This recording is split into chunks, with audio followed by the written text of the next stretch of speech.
Mark, tomorrow marks 6 months until the end of Ben Bernanke's term as Federal Reserve Chairman. There's been a lot of debate and discussion about whether he will serve another term. There's also been much debate about what to do with the Fed itself. Bernanke is fighting a bill in Congress that would require audits of everything the central bank does, including decisions on monetary policy. Bloomberg's Kathleen Hayes is here with an economist who says we may need to take it one step further. Kathleen? Thanks so much. That economist, of course, Amar, Bhide, visiting scholar at Harvard University's Kennedy School of Government. He says we should actually dismantle the Fed. Professor Bhide joins us now from Boston. Amar, welcome. Thank you, Toby. Thank you. So start by telling us what you're getting at here. Why should we break up the Fed? So think of a hedge fund bolted together with a brokerage firm. So the hedge fund makes sort of 5 or 6 big bets a year. The brokerage firm has tens upon thousands of brokers. And you sort of bolt them together and have one person running the whole thing. And that just doesn't make any sense. So in the same way, the Fed is a hedge fund. It has a group of people who monitor monetary policy and make changes in interest rates 4 or 5 times a year. And then it has this army of regulators who are responsible for everything from monitoring what Citibank does to figuring out whether there's discrimination in local lending, to figuring out whether credit card information is properly disclosed. It just doesn't make any sense. There's no one person, no human being, whether it's Bernanke or anybody else, who could possibly be on top of all this. Did the Fed blow it in the last financial crisis? Did it contribute to the financial crisis developing or fail to handle it properly once it started? You know, if this wasn't a failure of regulation, I don't know what you'd need to see to call it a failure. This is a comprehensive failure of regulation.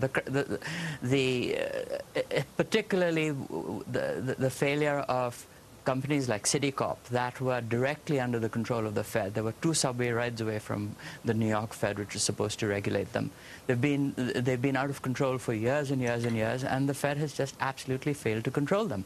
Well, Mark, I want to break in here because Alan Greenspan was the head of the Fed and a very strong ruler of the Federal Reserve for almost 20 years. Also a man, steeped in philosophy of Ayn Rand, a man who thought the markets could regulate themselves. Credit derivatives could be worked out by the market. Is it the failure of the Fed, or is it perhaps the philosophy of Alan Greenspan, which directed the Fed in a certain direction, which is responsible for this lack of more strict oversight? I think Alan Greenspan long gave up his Ayn Rand stuff when he became chairman of the Fed, because his earlier essay said that you didn't need a Fed. I think the problem was that people like Greenspan and people like Ben Bernanke in the press are obsessed singularly with monetary policy, because that's where all the action is. We hang on to every word that the governors say. Well, it so happens that the Fed has all this other stuff that it's supposed to do, which has been put on its plate year after year by Congress, and it's just not interesting and fun. And so I just think Greenspan probably didn't bother to get on top of it, and I don't think he could have been on top of it. Well, when Ned Gramlich, a Fed governor, came to him, I believe it was in 2005, about the subprime, Alan Greenspan didn't quite get what was going on. He didn't want to raise margin requirements in the late 90s. Some people said that would have prevented a stock market bubble. But, Ben Bernanke also only became Fed chairman in 2006. By 2006, the housing bubble was starting to burst. The worst, most dangerous subprime mortgages were already being made. What did Ben Bernanke in particular do wrong? Since someone would say he inherited a crisis already in the making, number one, and number two, he's dedicated the last 2 years to mostly bailing out banks, and monetary policy has not been the only thing on the burner.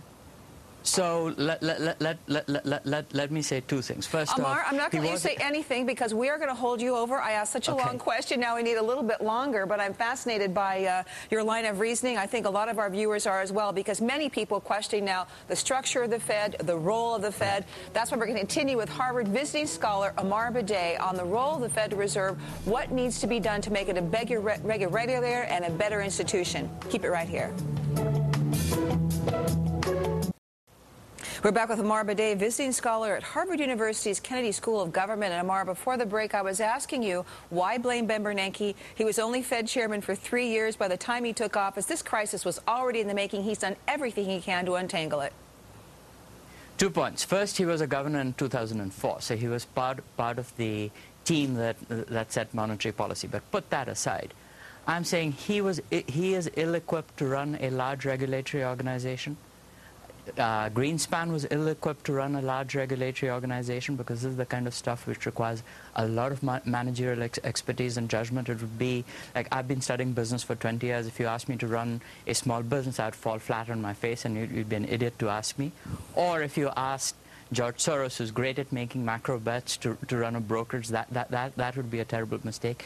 But I think even putting that aside, suppose you got a great manager to run the regulatory side, which I don't think any reasonable person would claim that Greenspan or Bernanke are.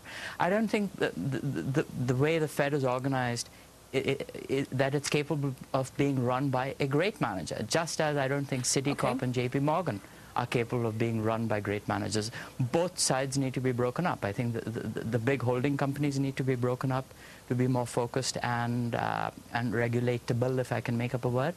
And the regulators need to be broken up to have responsibilities that are reasonably contained and manageable. So it's not Bernanke that I'm blaming. I'm saying nobody can do this job. Okay, so you think the system needs to be fundamentally changed. And here's one of the issues that people discuss with me.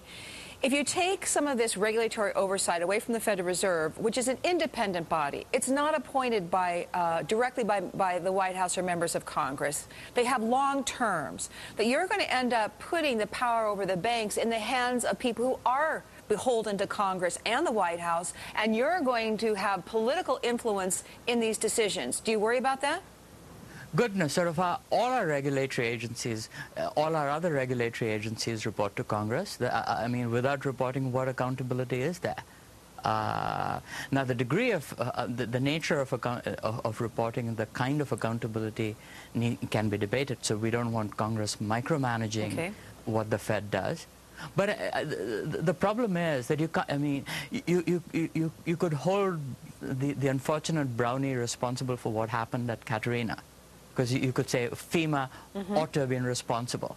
This is a financial catastrophe, at least on par with Katrina, and there's nobody who's been held responsible on the regulatory side at all, because we can. I mean, the thing is so diffused. How can you say someone fell down on a job because the job is impossible to do?